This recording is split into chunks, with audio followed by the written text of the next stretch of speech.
Airtel गॅलरीनंतर आता साताऱ्यातील पाटणमध्ये मराठीला नकार। बँक ऑफ महाराष्ट्रमध्ये मराठी बोलणाऱ्या वृद्धांसोबत गैरवर्तन। एअरटेल कस्टमर केअरच्या गॅलरी येथे काम करणाऱ्या महिला कर्मचाऱ्यांनी मराठी बोलण्यास नकार देत मराठी तरुणाशी उद्धटवर्तन केल्याचा व्हिडिओ व्हायरल झाला होता। अनेकांनी यावर संताप व्यक्त केला। या प्रकरणी मनसेने आक्रमक भूमिका घेतल्यानंतर एअरटेल प्रशासन आणि संबंधित महिला कर्मचाऱ्यांनी या प्रकरणावर माफी मागितली आहे। दरम्यान आता साताऱ्यातील पाटणमध्ये बँक ऑफ महाराष्ट्र शाखेत तेथील कर्मचारी मराठी बोलणाऱ्या वृद्धांसोबत गैरवर्तणूक करत असल्याचे समोर आले आहे। लक्षवेधी बाब म्हणजे ही बँक पाटणमध्ये आहे, पण तरी देखील या बँकेतील कर्मचाऱ्यांना मराठी बोलता येत नाही। उलट ही मंडळी ग्राहकांनाच हिंदी शिकायला सांगत आहे। या बँकेत बहुतांश खाती वृद्ध मंडळींची आहेत। या वृद्धांना हिंदी बोलता येत नाही, त्यांना फक्त मराठी भाषा कळते, पण बँकेतील कर्मचारी त्यांना हिंदीमध्येच बोलण्याचा अट्टहास करत आहेत, कारण त्यांना मराठी भाषा बोलता येत नाही।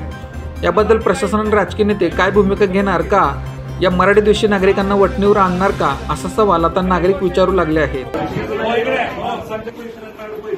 अधिकारी आहेत त्यांना इथली जनता आहे, स्थानिक जनता 90% जनता ही इथली वयस्कर आहे, बऱ्यापैकी त्यांना अडाणी म्हणता येईल। त्यांना हिंदी बोलता येत नाही आणि ह्यांची कायमची जबरदस्ती आहे की आमच्यासोबत हिंदीमध्ये बोला। सर्वात महत्वाचं म्हणजे ही बँक आहे, ही सेवेकरी बँक आहे, यांनी आपल्याला सेवा दिली पाहिजे। केंद्र सरकारचा नियम आहे त्रिभाषा सूत्र, त्याप्रमाणे स्थानिक भाषा प्रथम, मराठी प्रथम, त्यानंतर पर्यायी भाषा म्हणून इंग्रजी किंवा हिंदी। मराठीत सेवा मिळणे हा आपला अधिकार आहे। या सर्व गोरगरीब जनता, या आपल्या खेडेपाड्यातील बायका, त्यांची मुलं बाळा मुंबईला आहेत, काही अडीअडचणी आहेत पुणे बँकेमध्ये, तर या व्यक्तीला या ठिकाणी मराठी शिकणं बंधनकारक आहे। त्यांना मराठी काय येत नाही, मग यांची नेमणूक इथं कोणी केली? 6 महिन्यामध्ये तुम्हाला मराठी शिकायचं असतं। अनेक वर्ष हे लोक या ठिकाणी नोकऱ्या करतात, परंतु यांना मराठी येत नाही। मग या आमच्या भोळ्या भावड्या जनतेनं जायचं कुठं? तुम्ही यांना विचारा मराठी येते का? जाऊ म्हणता शिकून या, आम्हाला गरज नाही, हिंदीतच बोला।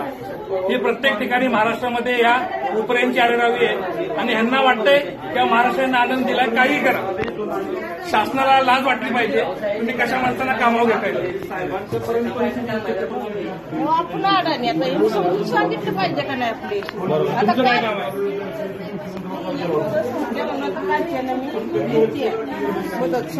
अशाच बातम्यांसाठी जिल्हा सातारा या यूट्यूब चॅनेलला सबस्क्राईब करा। व्हिडिओ आवडल्यास व्हिडिओ लाईक करा, व्हिडिओवर कमेंट करा आणि व्हिडिओ जास्तीत जास्त लोकांपर्यंत शेअर करा।